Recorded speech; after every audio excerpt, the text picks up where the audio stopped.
abiyyi keenya kanaa fi jawaar keenya kanarratti waan hedduu nama ajaa'ibu ijoolleen waan qeexuu fi waan itti aartu addaan baafadha. Wanni kuni useetuma namni waaqee quudha malee aarii keessa galanii gandummaa keessa galanii waan hin taane borcuu miti. Wanti hundi waan yerooti dhageeffadha.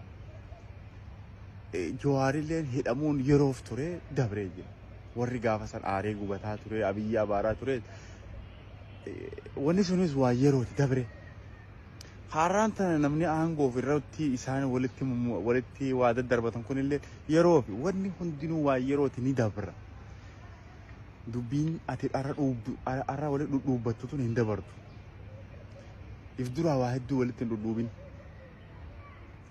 Amsa kana sirri gurra kee keessa galfadhu. If duraa waa hedduu walitti hin dhudhuubin. Hotaadhaan gandummaadhaan akka warra abiyyi irra golutti hedduu aara keessa galtanii hin borcina. Namaanis waan jiina.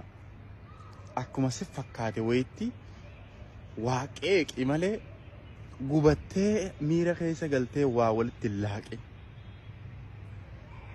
Akkuma ati hubattu kanatti namnis gara isaatiin waa hubata. Namuutu waladda waan ta'eef hedduu waan borci miira keessa galtee. Salaamu alaikum.